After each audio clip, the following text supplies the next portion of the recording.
Welcome to another Tim Talk. This is the one-on-one portion of Tim Talk, and I am interviewing today, have the fortune of interviewing today, have the luxury of interviewing today, Miss Megan Ramsey. She's our Vice President for SGA, and she is also the, what's your other title? Treasurer of ECA, that's the Effective Communication Association. Love them, love them, love them, love them.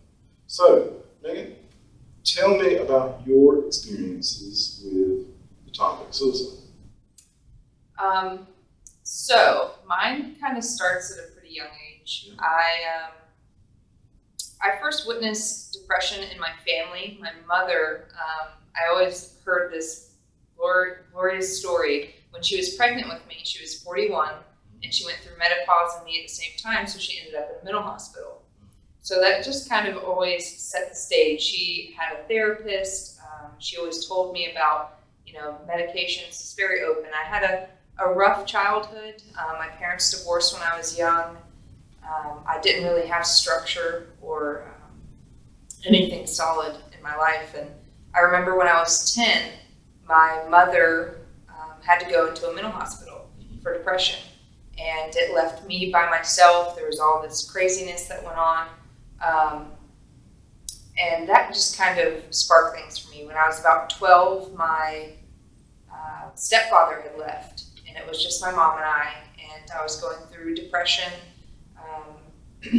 Not really, a lot of it circumstantial, and I didn't know how to talk or how to deal with things. And a girl at school did some cutting, some self-mutilation. And she suggested to me, or just told me about it. And for some reason, I went and I did that. I also had prescription medications at home that I would just take to whatever extent. I just felt the need to not exist, like you were talking in your talks. And I heard those things. For me, cutting, I actually did that from 12 years old until I was 18. It started the point of me being in and out of mental hospitals, being diagnosed with a million different things, a million different medications. That childhood for me, it kind of stole my adolescence. I wasn't able to be a normal child, go to proms, do any of that, but it was always on the burner in my brain of just not being here and not feeling comfortable in my own skin. So that's basically where it started, was at that young age. Yeah. So, how old are you now? I'm 32.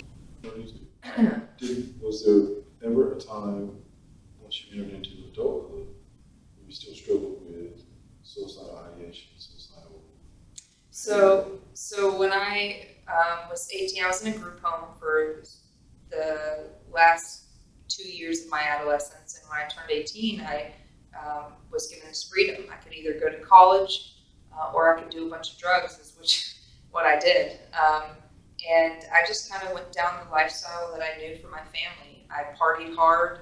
I had no ambition, no goals, no dreams, nothing. I worked a little fast food job. Any money I got went to partying, and it was just a snowball disaster. I did that until I was 27. And then it got to the point where I had tried everything. I tried moving different places. I tried, controlling it. I tried limiting it, and nothing worked. I came to the point, I'm 27 years old. I have nothing to show for it. Literally sold everything I owned. And I left to go to Ohio to make a difference in my life, and came back here empty-handed once again. So at that point, I felt really low. I felt like, I have nothing to live for, and some circumstances happened, spiritual circumstances. I wasn't ever one to believe in God. I thought it was a man-made religion. It never played a part, at least I didn't notice that, the part that it played when I was younger, seeing all these bad things happening, and how could there be any type of God? So I gave up, which was the best thing that I could do for myself. I was sick and tired of myself. I was sick and tired of my life and the way that I was running it. So I remember like reaching out, and I've always heard other friends and stuff say, the universe or God or a higher power. And it was a simple conversation with a friend who started making me think a little bit more. And she was talking about her new relationship with God. And from there, I remember going home. I was just a couple weeks sober, barely hanging on. And I tell my mom that maybe I believe in God. She said, "Are you high?" But from there, I just started questioning it a lot more and started asking a lot more. And it took time. I've been in therapy since I was 27 for 5 years. Good. I had 3 years of sobriety, and I did relapse. I don't think of that as such a bad thing, but I learned and I grew from it. And like you said in the previous video, if we're not doing those things, taking care, because at 27 years old, I'd never taken care of myself. I don't even think I brushed my teeth regularly. I hate to admit these things, but regular things that normal people do, I had to learn to do. I had to learn to hold a job. I had to learn to save money. I had to learn to pay bills. And that was like crazy pressure to learn at that age. Now, at 32, I'm a successful business owner of 2 businesses. I am heavily involved in Alcoholics Anonymous in the community, heavily involved on campus. I take an active role in my family's life now. So things can change if you implement and do those things to where you're trying to shut off those escape hatches. I haven't, it's been since my early 20s since I harmed myself. Good. And it's been, when I had that relapse last year, and during that time coming back, I felt like a failure. I felt like, I let myself tell myself that everything I had done was for nothing, and that's not true. We get those thoughts a lot, and to be able to shut down those thoughts is the real power, and to be able to combat. My therapist told me, "Megan, every time you have a negative thought, tell yourself 3 to 5 positive." And when I first started that, I couldn't even get through 2 negative thoughts before I'd have to start over. But now my brain is just kind of trained to take what is happening and turn it for good, and just kind of see the silver lining in everything. That's good. Yeah. That's good. What was your rock bottom? Man, I'd like to think that I've had a rock bottom. Or darkest moment? Yeah, darkest moment. So there was a few scary ones where I did attempt to end my life. I remember one in particular. I was 16. I had just gotten out of the group home. Supposedly things were good, and I remember it was so weird too, which is, I hear a lot of stories like this. I went to the store with my mom, things were good, we had a good day. I came back home, and then something just happened, and I tried to cut my wrists. The ambulance had to come. It was a small town, so these are people that have known me since I was a child.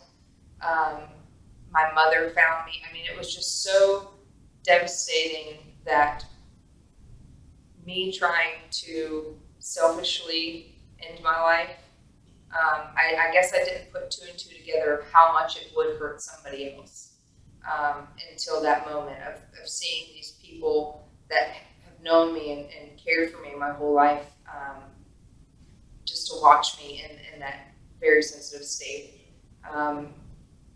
That I remember one time I wrote a suicide note, and I found it, after maybe a year or so in my mom's drawer. And that, why would she keep that? And why would that make such an impact? That was pretty rough. I'm so glad you were not successful. Yeah.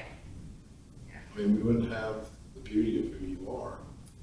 Sand Hills totally is benefiting from your story, from your attributes, from your leadership, from everything about you now that you're in recovery. I mean, look at everything you're doing, how things are going in a fabulous direction. I love that word. Yes. Fabulous. Fabulous direction. It really is. I'm extremely fortunate that I didn't succumb to those feelings, that whatever grain that I could grab from to get through a moment or a minute or a second or an hour. You know, the biggest thing for me is making sure that I'm talking about how I'm feeling. You know, I was always told that I was too sensitive. You know, you're too emotional, and you know, get that out of here. And for me, making sure that I'm talking about where I'm at, how I feel. If you hold that stuff in, you just get all these other lies that come in. If you get that out, you get the opportunity for someone to tell you the truth of the situation, and you know, things aren't as bad. You hear it a lot of the times. It's a permanent solution to a temporary problem. So I know we've probably got people that are watching our segment right now, and are probably going through the very same thing that you, or a similar situation. What would you say to them? What message of hope would you give?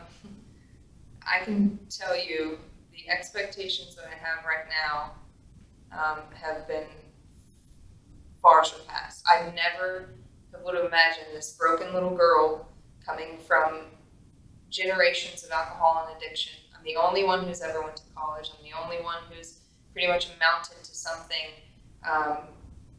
You know, I won't say that to degrade my family, but in this short time, I mean, it's literally been only 5 years out of the 32 that I've lived that I have really been transformed and seen what all that stuff is used for. Just hold on tight and know that whatever you're going through, it's going to be used for something powerful. Reach out to someone, call someone. Just don't sit on those feelings. Don't sit on that. You know, you're worth every bit of problems you think you're going to cause in someone else's life by talking to them. Absolutely. And as a student here at St. Louis Community College, you are entitled to 6 free sessions of therapy with myself or with Ms. Rosa McAllister-McCrae. And I would encourage you, if you're in a place where you're feeling lost, feeling desperate, feeling hopeless, give us a call. We want you to live, and we want you to live well. And that's what Tim Talks are all about. We want you to live, and we want you to live well, and to be strong, and to finish this wonderful experience of college, and to keep moving forward. Thank you for attending this Tim Talk.